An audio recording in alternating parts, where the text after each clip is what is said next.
Well,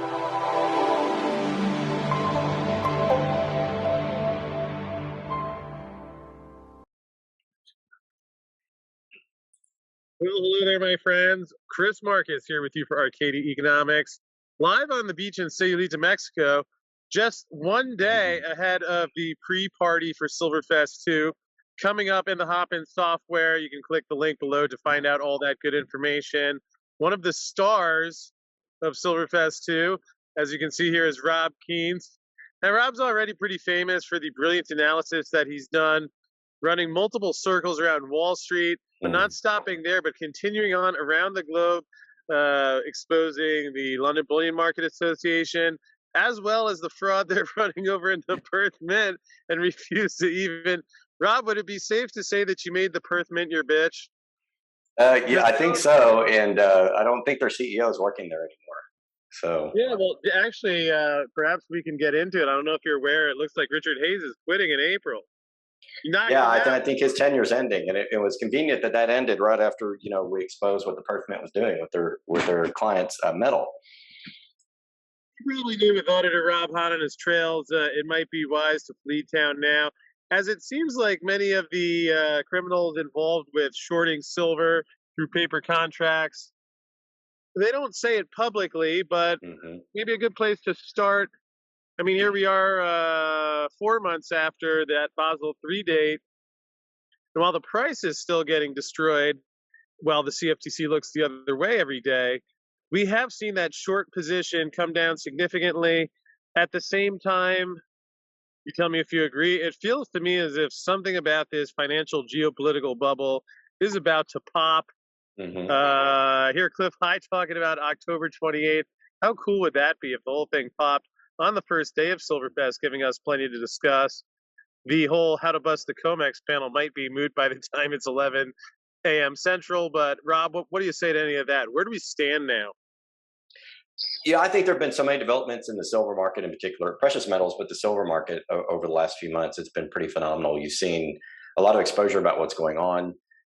We've seen huge drawdowns on the COMEX. I think they're taking metals off the market, which I predicted they would do earlier this year. So I think we're closer to the end game of what's going on in terms of the derivatives markets. And then, like you alluded to, you see all this stuff is going on geopolitically, China taking center stage. You see the issues with the current administration is having with its NATO partners.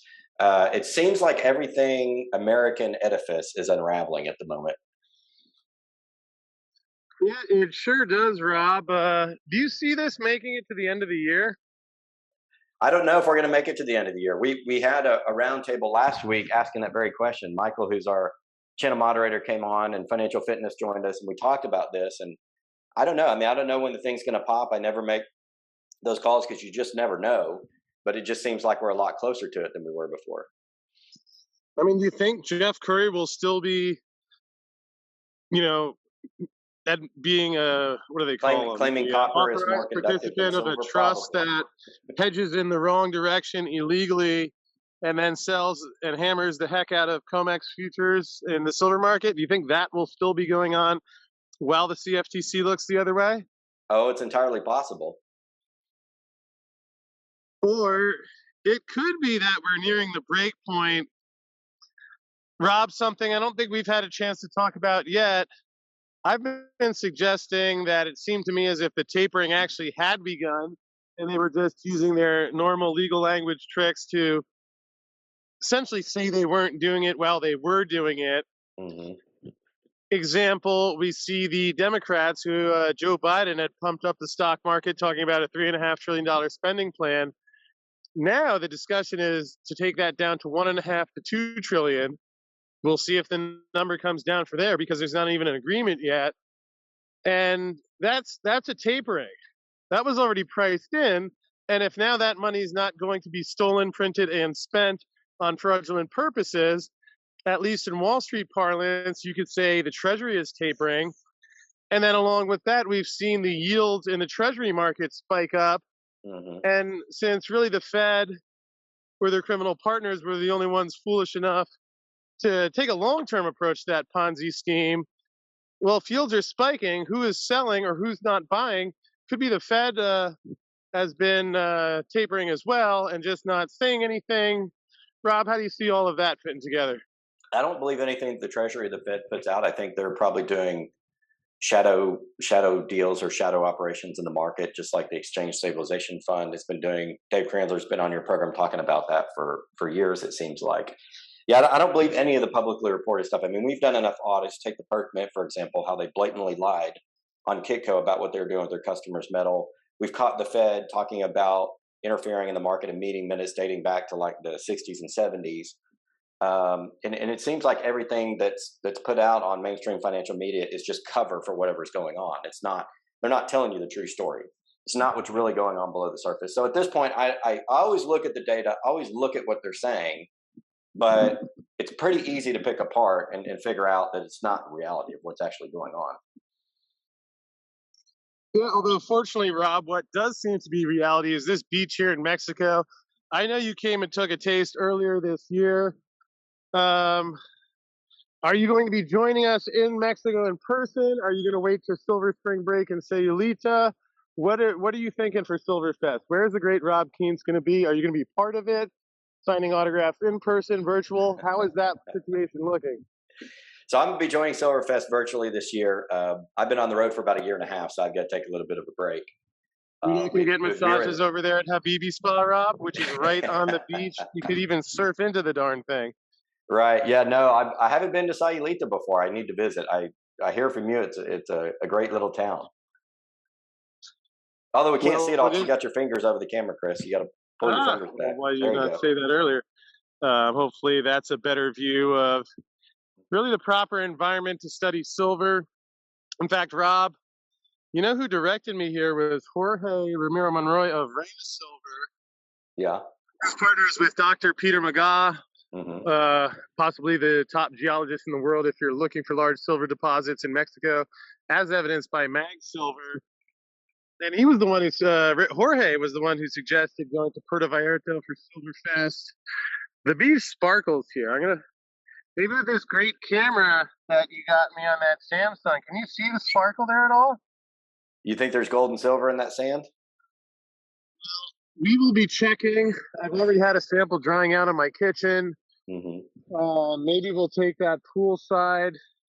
And Rob, even though you can't be here this time, I was thinking Silver Spring Break in Sayulita just has a nice ring to it.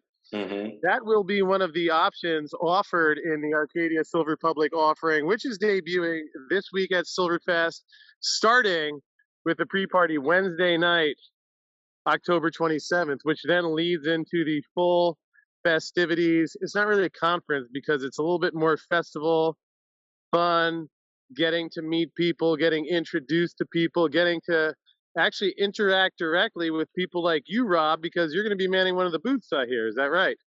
I will be manning one of the booths. We're going to be doing the barter, I think, on Saturday. So that'll be the silver bar. So that'd be interesting.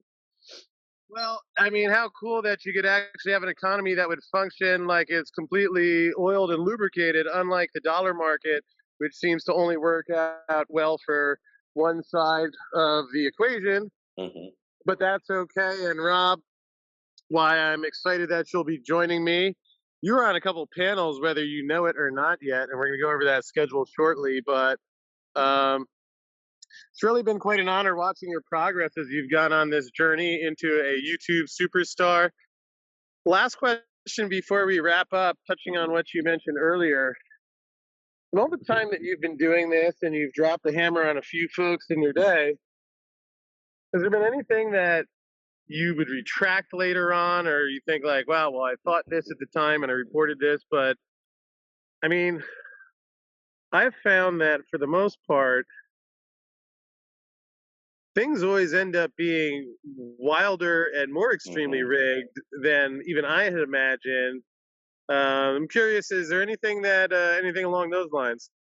You know, I agree with you 100% not. If anything, I'd have been more aggressive. You know, I have an auditor's background and we're taught to be cautious and rely on the facts and data and all that kind of stuff. And, you know, I tried to do that. That was my training. But the more we dive into this, Chris, the more it seems just like a wild ass circus.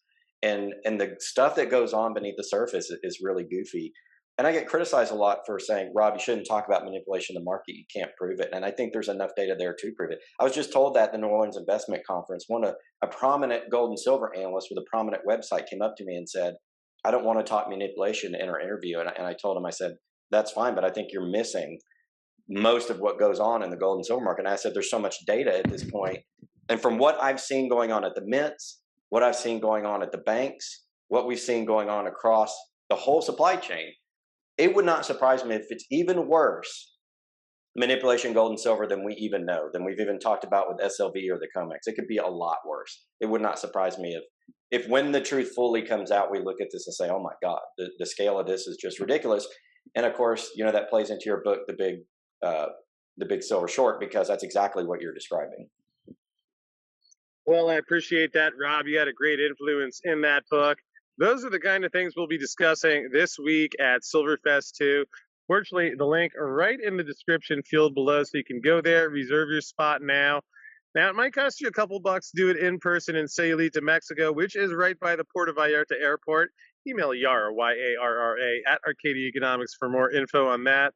Although it's free to attend online, thanks to our incredibly generous sponsors, Rob, many of whom have been on your show, testifying to how I'm fortunate to have most of the highest quality silver mining and exploration companies in the world, in my opinion, and they'll be there supporting us, making this free, helping us to give away as many silver ounces as we can over a 3.5-day party where Rob Kientz will be there. So go click that link in the description field now, get your spot, and Rob, will look forward to seeing you there tomorrow night.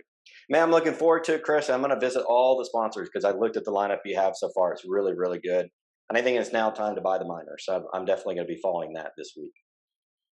Well, that sounds good to me. And for everybody who just can't wait until then, partly we haven't had a video in a couple of days because I've been wanted to offer a special tribute to silver ahead of these festivities. And also with Brandon so close to overtaking the White House, it seems almost by the hour. So Silver Chris of Arcadia has something special planned for all of my fellow Arcadians tonight, right here on the Arcadia channel, where you can hit the subscribe button and the notification bell to be notified. 9 p.m. Eastern, my tribute to silver and some of the true criminal heroes like the Jeffy brothers, like the CFTC, who have given us, Rob, this incredible platform and this mistake to correct. So 9 p.m. Eastern, if you can't wait till tomorrow. And Rob, I'm just going to imagine the look on your face when you see the final version and all the special expose of the silver fraud, and really the coverage also of the heroes like yourself who have stood up against the evil empire, the dark side, the Darth Vader of silver. And it's going to be a special week, hombre. Man, I'm looking forward to it, and see you guys at SilverFest. We will be there. All right. Hit that notification and subscription buttons now, and I will see you tonight at 9 Eastern. Thank you guys so much for watching today's video. We appreciate it. Please remember to like, subscribe, and share, and hit that notification button so you get those notifications when new content comes out. If you like what we're doing here, please consider supporting us on Patreon. Those members of Patreon will get extra special content delivered to them as well.